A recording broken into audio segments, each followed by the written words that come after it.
सद्गुरु नमस्कारम।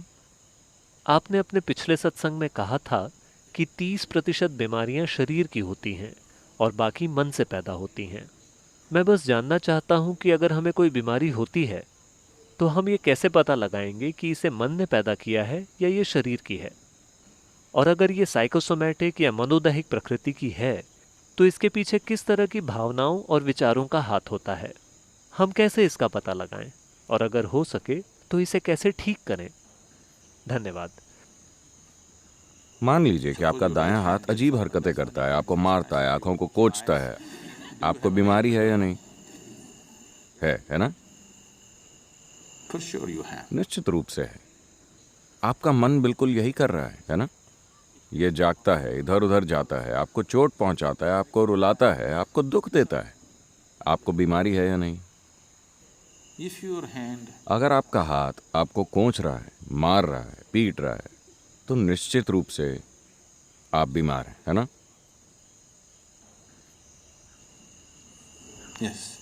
तो अगर आपकी भावनाएं और विचार आपको हर दिन कोंच रहे हैं, आपका गला घोंट रहे हैं और आपको यातना दे रहे हैं, तो क्या आप बीमार नहीं हैं? मैं आपकी परिभाषा से ही चल रहा हूं।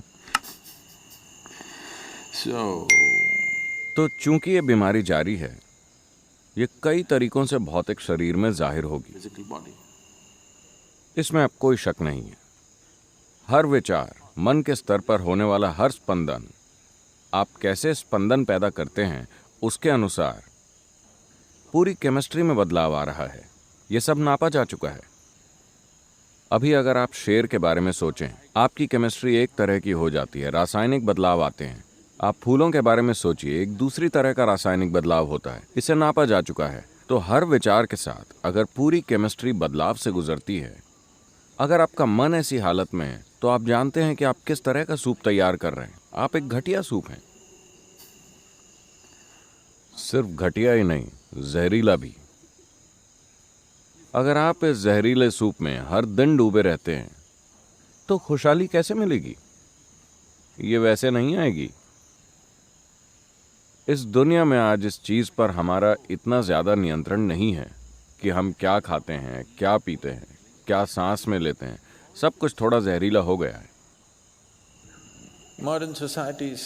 आधुनिक समाज मानने लगे हैं कि बीमारी और विकार एक प्राकृतिक प्रक्रिया है, जो एक गंभीर गलती है। प्राचीन सभ्यताओं ने हमेशा बीमारी को एक गलत चीज की तरह देखा। एक इंसान को ऐसा नहीं होना चाहिए। एक इंसान को बीमारी की किसी भी हालत में नहीं होना चाहिए, क्योंकि बीमारी यानी बुनियादी तौर पर कुछ गलत है। लेकिन आधुनिक समाज मानने लगा है कि ये सामान्य है, क्योंकि ऐसा एक पूरा उद्योग है जो आपकी वजह से फल फूल रहा है। बहुत बड़ा उद्योग।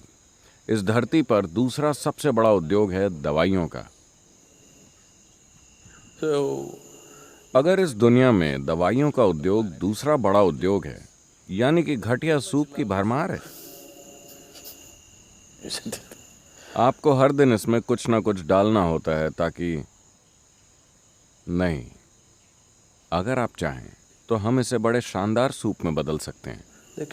केमिस्ट्री बहुत शानदार अवस्था में है। आनंदमय होना स्वाभाविक है। अगर आप ऐसा करते हैं तो यकीन कीजिए, धरती से 70% बीमारियां गायब हो जाएंगी। बाकी बची 30% कई बाहरी कारण होते हैं जो हमेशा काबू में नहीं होते। आप उन्हें काबू नहीं कर सकते, सिर्फ कुछ हद तक। तो अगर आप लगातार अपने भीतर बुरी केमिस्ट्री पैदा कर रहे हैं, तो आपके भीतर के जीवन को कैसे पता चलेगा कि आप खुशहाली चाह रहे हैं? कैसे? यह अन्याय है। आपके भीतर का जीवन सोचता है इसे बीमारियां पसंद हैं, और वो आपको दे देता है। अगर आप अपने सिस्टम को जहरीला बना रहे हैं भीतर से, जिसके लिए ठोस सबूत मौजूद है कि हर विचार और भावना के साथ आपके शरीर की रासायनिक संरचना बदल रही है, अगर आप अपने भीतर जहर पैदा कर रहे हैं और आप अच्छे से जीना चाहते हैं, ये कैसे होगा? जीवन ऐसे काम नहीं करता। जब तक आप सही चीजें नहीं करते, आपके साथ सही चीजें नहीं होंगी।